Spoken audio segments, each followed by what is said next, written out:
Hey, what's going on, people? It's your boy Levon, and of course, if you see this face, you know it's time for another crafting conversation.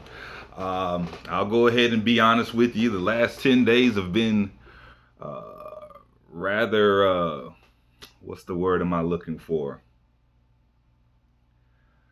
Um, for lack of a better term, the last 10 days have been sobering, to say the least. Um, and with a heavy heart, I'm actually doing this video. Like many of you, I've been hurt and just kind of watching the news, seeing a lot of things that's been happening over the course of the next 10 days. However, I wanted to do a video because I feel sometimes doing these videos for myself personally, it feels better for me to talk about these things.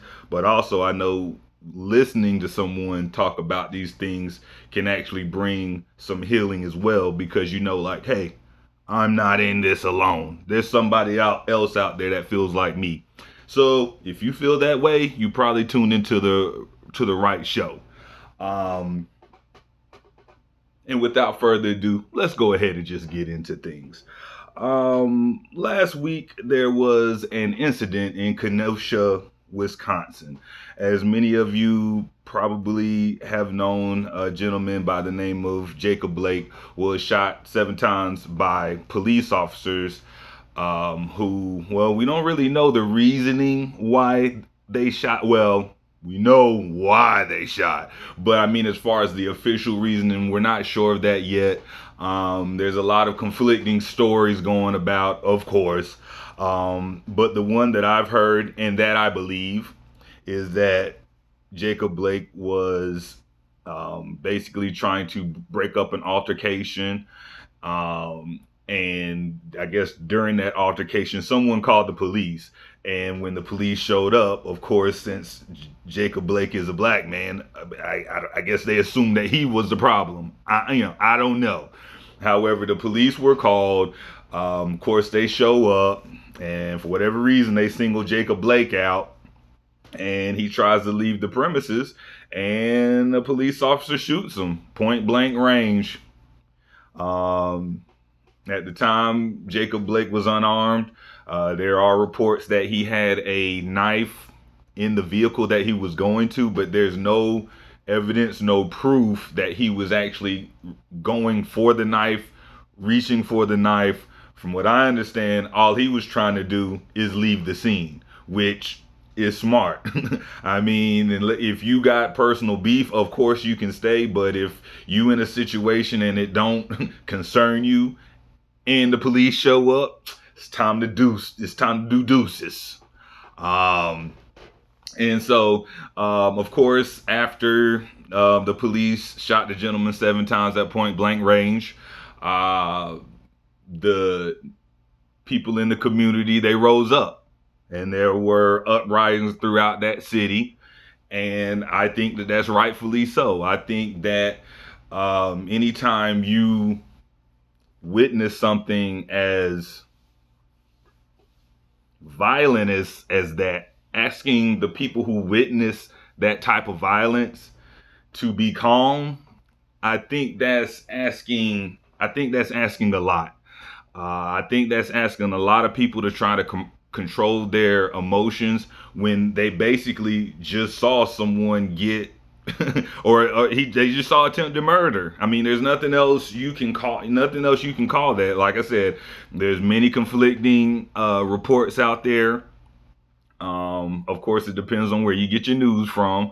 However, I'm always a proponent of Twitter news, because when you follow Twitter, you can actually find people that's there in the city, and they can tell you exactly what happened, because by the time the news hits the national stage, story done been changed, the spin already done been put on it, and you never know what the true story is. So once again, I advise people to get your Twitter account, start following, hey, you can follow news organizations, but me personally, I like following reporters, like reporters that I trust, reporters that do good work, in my opinion. That's who I follow, because these are people that take their job serious. And also keep in mind, at the New York Times, USA Today, all these different kind of blog sites, they have a lot of people that write for them. And unfortunately, especially in a blog sense, there's not a lot of checks and balances. Maybe, with newspapers, maybe, I don't know. I know that's how it was. You used to have to, have sources and all this kind of stuff. But now when you look at news, you don't quite know who to trust. So, like I said, I just try to get a full range of information from people on scene. I still check out the bigger papers, but I take it with a grain of salt, and I try to cobble everything together to try to form a story. However, with this situation, there's video. And the video is quite damning because it looks like a gentleman that's walking away. And as he's getting into his vehicle, the police officer pulls him back so that he can shoot him 7 times. And that, I mean, people say, oh, well, you got to take everything in context, which is true. But the video says it explains quite a bit. And then you factor in the fact that this man had kids in his car. And one of his baby's moms was actually watching everything happen, and the police told her she need to get back, even though she's just trying to protect her kids and check on her kids, but they telling her to stay back or they gonna shoot her.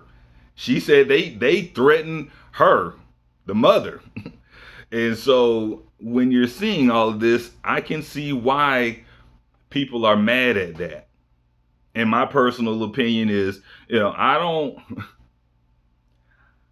I don't condemn or condone the behavior. Now, I don't want people getting hurt, but I'm not losing sleep over property. Maybe that makes me a bad person. I don't know. I'm not losing any sleep over property. It's insured. All that stuff is insured, or it should be. I mean, if you got a business and you ain't got business insurance, now you see why you should have it.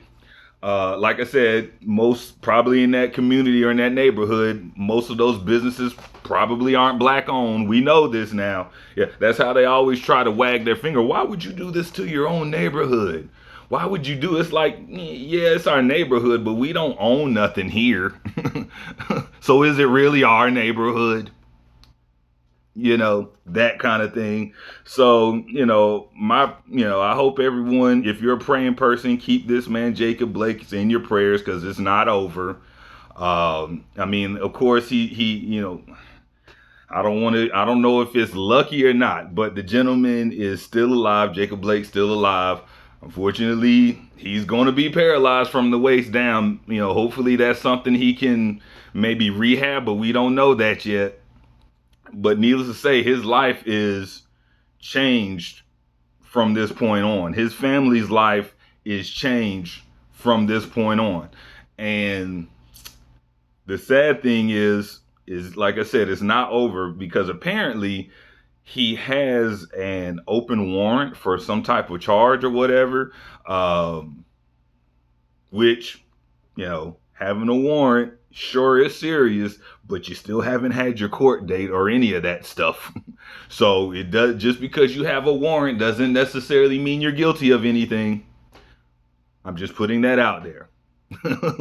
But I'm not saying he did or didn't do anything. I'm just saying, yes, I know that at the time there was an open warrant for his arrest. But from what I gather, the officer that shot him did not know that at the time. He also, what I'm saying? So I don't, he wasn't there to serve somebody with a warrant. I don't even know if that's in his job description. But of course, we all know, if you've been had interactions with the police or know someone that has, I mean, yes, if you have an open warrant for your arrest and the police show up and they run your ID and everything, yeah, you're gonna go with them for the night, at least.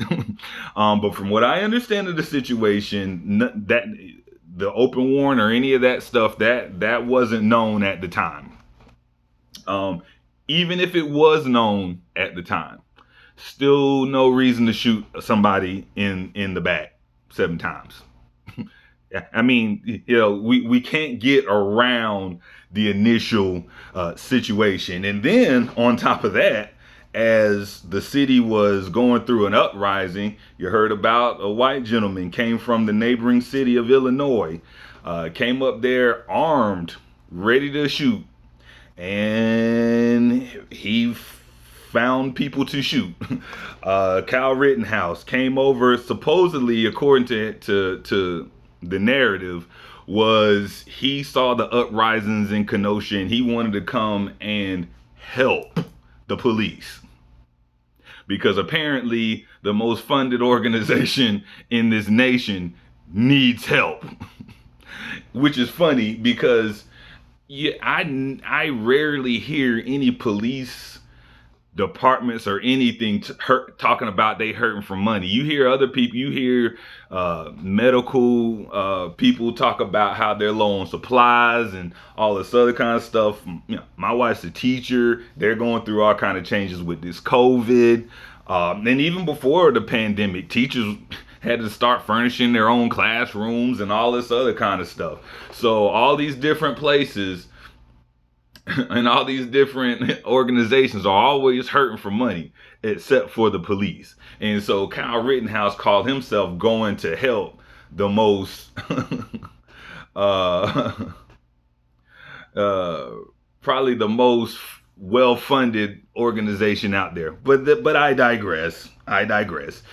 He calls himself going to help the police. Apparently, from his perspective, he was looking at things as if the police couldn't handle the situation, which is an indictment on the police. If you ask me, if you got a young 17-year-old kid, he looking at the news like, hey, these police officers look like they need help. That means you're doing a bad job at convincing people that they're safe. So this man had hit. Well, I call him a man. He's actually 17, so he's a boy still. Uh, this boy had his mom drive him over there. Mom knew what he was up to. I mean, a big ass gun like that. I mean, how you don't notice that's in the car when you're driving? However, and I don't, like I said, there's a lot of stories out there um, about her as a mother, her driving there. I don't know her reasonings why or anything like that. All I know is that it is a fact that she drove him from where they live in Illinois to Wisconsin, cross lines and everything. And based off of the gun I saw, I don't think that she didn't know what his intentions were. She may even encouraged him to do it. Which brings me to another thing. A lot of times, and believe it or not, I do have white women. I don't want to call them fans because I don't think I do anything worth having fans, but I do have white women that follow me on social media, watch these videos and things like that. And we try to have conversations, and I know sometimes they jokingly say this, but it's always some truth there in jokes. But they basically say that I have something against white women. That's not true. Now, sure, if you're a racist white woman, then yeah, I do have issues with you on that. But just white women in general, that's not true. But one of my criticisms of white women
happen when you're making something like this. So just gonna hit it off with a quick green thread, and then we're gonna knock it out. But like I say, I thank you all for coming out, and until next time, peace.